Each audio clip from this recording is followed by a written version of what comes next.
पिछले दिनों supreme court ने चुनावी बॉन्ड को असंवैधानिक ठहराते हुए इसे रद्द कर दिया था। सुप्रीम कोर्ट का यह फैसला केंद्र की मोदी सरकार के लिए बड़ा झटका माना जा रहा है। साल 2018 में पॉलिटिकल चंदा में पारदर्शिता लाने के लिए इसे लागू किया गया था। सरकार ने इसे लागू करते हुए दावा किया था कि इस नए कानून की वजह से सभी पार्टियों को समान चंदा मिलने में आसानी होगी और काले धन पर रोक भी लगेगी। लेकिन अब सुप्रीम कोर्ट ने इसे आर्टिकल 19(1)(a) का उल्लंघन पाया है। इसमें कहा गया है कि सभी नागरिकों को भाषण और अभिव्यक्ति की स्वतंत्रता का अधिकार होगा, मतलब नागरिक अपनी बात स्वेच्छा से खुलकर कह सकेगा। इसी अधिकार में सूचना का अधिकार भी समाहित है, जिसे हम आरटीआई कहते हैं। सुप्रीम कोर्ट ने इसी व्याख्या के आधार पर आरटीआई को मूल अधिकार बताया था, जिसकी वजह से इसे सुप्रीम कोर्ट ने इस पर रोक लगा दी है। तो आइए जानते हैं इस रिपोर्ट में किस पार्टी को कब और कितना चंदा मिला है। सुप्रीम कोर्ट ने अपने फैसले में क्या कुछ कहा है। सुप्रीम कोर्ट की जिस बेंच ने सर्वसम्मति से यह फैसला सुनाया, उसमें सीजीआई चंद्रचूड़ के साथ justice Sanjiv Khanna, justice BR Gavai, justice JB Pardiwala और जस्टिस मनोज मिश्रा शामिल थे। सुप्रीम कोर्ट ने अपने इस फैसले में स्टेट बैंक ऑफ इंडिया को 12 अप्रैल 2019 की तारीख से लेकर अब तक राजनीतिक पार्टियों को मिले चुनावी बॉन्ड की जानकारी देने को कहा है। बैंक को निर्देश दिया है कि अब बैंक कोई भी नया चुनावी बॉन्ड जारी नहीं करेगा। कोर्ट के निर्देश के बाद अब एसबीआई चुनाव आयोग को यह जानकारी देगा और चुनाव आयोग इसे 31 मार्च तक अपनी वेबसाइट पर डाल देगा। किस पार्टी को कितना मिला है इलेक्टोरल बॉन्ड।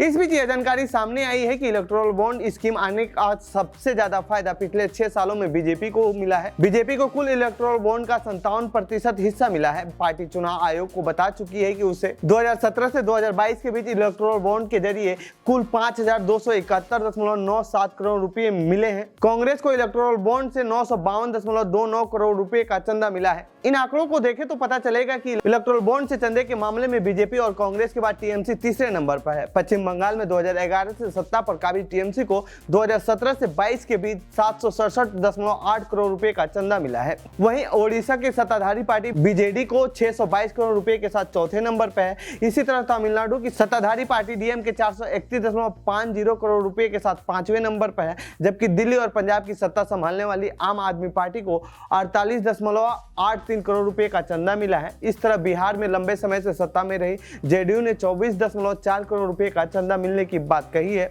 गैर सत्ताधारी पार्टियों की बात करें तो एनसीपी को 51.15 करोड़ रुपए का चंदा मिला है। तो वहीं 2017 से लेकर 2022 तक इलेक्टोरल बॉन्ड के जरिए राजनीतिक पार्टियों को कुल 9208.23 करोड़ रुपए का चंदा दिया गया है। दामिनी नाथ की एक रिपोर्ट के मुताबिक साल 2017 से 2022 के बीच स्टेट बैंक ऑफ इंडिया ने 9208 करोड़ 23 लाख रुपए के इलेक्टोरल बॉन्ड बेचे हैं। यह जानकारी इंडियन एक्सप्रेस को 2023 में एसबीआई से एक आरटीआई के जरिए प्राप्त हुई थी। अब कैसे मिलेगा पार्टियों को चंदा। बता दें कि चुनावी बॉन्ड का इस्तेमाल साल 2018 के बाद शुरू हुआ था, लेकिन इससे पहले भी राजनीतिक पार्टियों को चुनावी चंदा बड़े पैमाने पर मिलता था। तब पार्टियों को चेक से चंदा दिया जाता था। चंदा देने वाले का नाम और रकम की जानकारी पार्टियों को चुनाव आयोग को देना होता था। वहीं लगभग 4 दशक पहले पार्टियों के पास एक रसीद बुक हुआ करती थी। इस बुक को लेकर कार्यकर्ता घर घर जाते थे और लोगों से चंदा वसूलते थे। चुनावी बॉन्ड रद्द हो जाने के बाद पार्टियों के पास और भी रास्ते हैं जहाँ से वो कमाई कर सकती है। इनमें डोनेशन, क्राउड फंडिंग और मेंबरशिप से आने वाली रकम शामिल है। इसके अलावा कॉर्पोरेट डोनेशन से भी पार्टियों की कमाई होती है। इसमें बड़े कारोबारी पार्टियों को डोनेशन देते हैं। तो ये थी पार्टियों के चंदे से जुड़ी हमारी रिपोर्ट। आपको कैसी लगी ये रिपोर्ट कमेंट बॉक्स में बताएं। साथ ही इस पूरे मामले पर आप क्या कहना चाहते हैं कमेंट बॉक्स में लिखें। बाकी देश दुनिया की खबरों के लिए बने रहिए जनसत्ता के साथ। धन्यवाद।